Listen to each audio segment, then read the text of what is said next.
यहाँ पर कम से कम 45-46 हज़ार आदमी जो काम से इससे ज्वाइंट है, उनके आज फाके की नौबत आ गई। हम उनकी कहाँ तक मदद कर सकते हैं। कल हम गए थे आईजी के यहाँ, इंस्पेक्टर साहब से मिले थे। उन्होंने भी कहा कि अभी आप उनसे कप्तान जी से बात तब होगा। अब ये जो होना था वो तो हो ही गया, इसके बारे में तो बता नहीं सकते कैसे क्या हुआ, लेकिन इससे दिक्कत आ रही है मजदूरों को, हम जैसे को। हमारे काम बंद होने से तो नायलॉन मांझे को और बढ़ावा मिलेगा और उससे फिर आने वाले टाइम में और दुर्घटनाएं, हादसे होंगे। उससे मजदूरी है, क्या करें, परेशानी तो झेल रही है, साहब झेल रहे हैं, करे कोई भरे कोई, साहब झेल रहा है और क्या साहब। बरेली में ये मांझा कारोबारी हैं और मांझे के कुछ कारीगर हैं, यहाँ पर हमारे साथ मौजूद हैं। आपको बताएं कि ये जो पिछले शुक्रवार को जो ब्लास्ट हुआ था, तब से ही ये पूरा काम बंद है और उसके बाद ये लोग काफ़ी परेशान हैं। कई अधिकारियों के यहाँ भी ये गुहार लगा चुके हैं कि काम दोबारा से शुरू किया जाए, लेकिन कहाँ मिले और क्या अभी तक इनको आश्वासन मिला नहीं जानते हैं। क्या नाम है आपका? छुटका यासीन जी, बताया जा रहा है आप लोगों से मिलने जा रहे हैं, कई अधिकारी आप लोग जो है आप लोग मिले भी हैं जी। क्या कहा गया? उन्होंने कहा कि अभी रुक जाइए, इसलिए हम लोगों को दिक्कत है। असल में सभी लेबर परेशान है।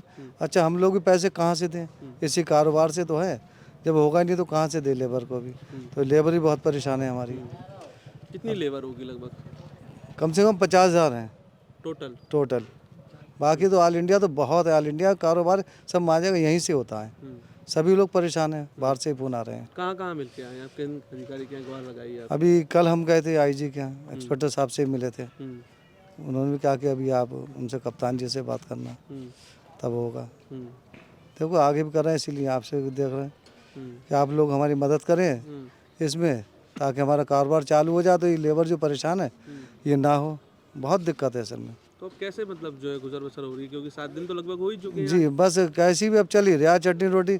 लेबर को 500 रुपये कमाने वाला था, उसको हम 200 रुपये दे रहे हैं कि भाई अपना काम चलाओ। सभी लोग ऐसे कर रहे हैं और लेबर भी 500 में कहाँ चलेगा आजकल। क्या बरेली 200 रुपये दे का भी साथ मिला है? कुछ नेता वगैरह का भी साथ मिला है? अभी नहीं मिला है सर, कोई भी नहीं? अभी नहीं। क्या नाम है आपका? मेरा नाम अरशद हुसैन है जी। मैं मांझा मजदूर कल्याण समिति का अध्यक्ष हूँ। ऐसा है कि हमारे इस काम को आज कम से कम 7 दिन बंद हो चुके हैं। अतीक की मृत्यु के बाद और सरताज और फैज़ान के बाद हमारे जो है वर्कर जितने हैं वो परेशानी की हालात में है। इस सिलसिले में हम कई जगह गए, आईजी साहब से भी मुलाकात की हमने, तो उन्होंने हमें आश्वासन ये दिया कि ऐसा है कि आप पहले एकजुट होके और आपस में जो है हमें एक वो लिखित करके दीजिए इस सिलसिले पे कि आगे के लिए हम कोई ऐसा चीज़ का इस्तेमाल ना करें। तो हमने जी ठीक है। बाकी बोले उन्होंने ये कहा एसएसपी साहब से हम इस सिलसिले पे बातचीत करेंगे, आश्वासन कह के उन्होंने हमें जाने दिया। उसके बाद हम किला थाना इंस्पेक्टर साहब के पास भी गए, उन्होंने भी हमें आश्वासन दिया कि इस बात का कि वो ऐसा है, हम एसएसपी साहब से इसकी बातचीत करेंगे। और अभी तो फ़िलहाल जो जांच चल रही है, जांच कमेटियों की कुछ जांचें रह गई हैं, उनकी जांच। लेकिन इतना पीरियड लंबा होने से, काम बंद होने से मांझा मजदूर जो यहाँ पर कम से कम 45-46 हज़ार आदमी जो काम से इससे ज्वाइंट है, उनके आज फाके की नौबत आ गई। हम उनकी कहाँ तक मदद कर सकते हैं। मदद तो काम करने से ही होती है, लेकिन ऐसे तो मदद नहीं हो पाएगी। जिस तरीके से आज के टाइम में 500 का खर्चा है आदमी के घर का, और हम कितने की 200 रुपये की अगर मदद उनकी कर देते हैं तो उनका खर्चा इससे नहीं चलेगा। उसमें आज लेबर कर्जदार भी हो रही है। इससे ये हम चाहते हैं कि ज़्यादा से ज़्यादा जल्दी से कोशिश काम मिले। और वजह ये नहीं है, आज हमसे अगर 40-45 हज़ार आदमी जुड़ा हुआ भी है, तो इस सिलसिले में हमारे यहाँ से आज पूरे हिंदुस्तान में अगर जो देखा जाए तो हमारा इस आदमी कम से कम इससे 10 लाख आदमी जुड़ा हुआ है। बाहर के व्यापार लोग जो हमसे माल खरीदते हैं, जो बहुत बड़े लोग हैं इसको माल को खरीदते हैं, हम तो मजदूर लोग हैं, हम उनको माल देते हैं, वो सप्लाई करते हैं, बेचते हैं। तो वो इससे काफ़ी लोगों पे रोज़गार पे फ़र्क पड़ा है। वो भी लोग बाहर परेशान हैं, दुखी हैं इस बात से। वो भी हमसे बार बार कहते हैं क्या हुआ, माल कब तैयार होगा। वो कह रहे हैं यार हमारा तो कारोबार ही ठप पड़ा हुआ, माल ही नहीं है हमारे पास बेचने के लिए। इस वजह से बड़ी दिक्कतों का, परेशानियों का सामना आ गया है। यानी कि सप्लाई बंद है और डिमांड बढ़ती जा रही है। हाँ, डिमांड बढ़ती चली जा रही है, लेकिन अब बताइए माल जब तैयार होगा तभी तो हम उनको दे पाएंगे।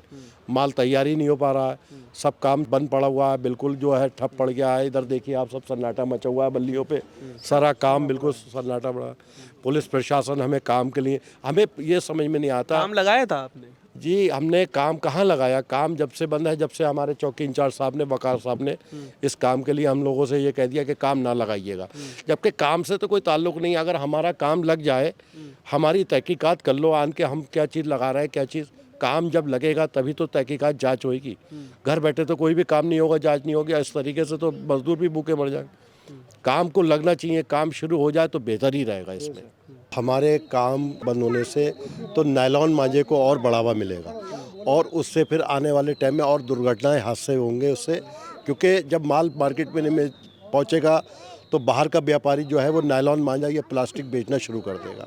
इसकी वजह से और दिक्कतें और परेशानियों का सामना करना पड़ेगा, क्योंकि ये हमारे काम के अंदर जो बताया गया है कि विस्फोटक चीज़ें लगती हैं, लेकिन ऐसा कोई विस्फोटक चीज़ हमने आज तक यूज़ नहीं करा।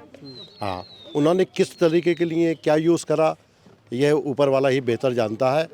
हाँ, हमने तो इस चीज़ का आज तक उपयोग नहीं करा और भविष्य में अगर कोई भी इस चीज़ को यूज़ करेगा उसके लिए पाबंदी लगाई जाएगी उसके ऊपर, अगर करता है यूज़ तो। क्या नाम है, क्या है आपका? जाकिर भाई कब से काम कर रहे हैं लगभग? हो गई कम से कम 45-40 साल में। तो यही काम लगातार? हाँ, कितने आपके अंडर में लोग काम करते होंगे लगभग? थोड़े लोग करते हैं, मजदूर लोग बस। अच्छा, कहाँ तक अपनी सप्लाई है यहाँ की इसके मांझे की? ये तो पूरे हिंदुस्तान में ही होती है सफाई साहब, पूरे हिंदुस्तान में। सुनिए सर, किस तरीके से लग रहा है कि जिस तरीके से काम ठप है और लगातार है, तो कैसी दुश्वारियों का सामना करना पड़ रहा है? अब तो मजबूरी है, क्या करें, परेशानी तो झेल रही है साहब, झेल रहे हैं, करे कोई भरे कोई साहब, जे झेल रहा है और क्या साहब। भाई कब से काम कर रहे हैं? मुझे 4 साल हो गए। 4 साल हो गए। अब जब से ये काम बंद है कैसे मैनेज हो रही है सारी चीज़ें? बस चल रहा है, थोड़ी दिक्कत का सामना करना पड़ रहा है। मांझा बनाते हो आप? जी काम करते हैं, काम कर मांझे गए। मांझे के। तो क्या लग रहा है कि क्यों ये सारी चीज़ें हुई? अब ये जो होना था वो तो हो ही गया, इसके बारे में तो बता नहीं सकते कैसे क्या हुआ, लेकिन इससे दिक्कत आ रही है मजदूरों को, हम जैसे को, तो इसको जल्द से जल्द ठीक करा जाए।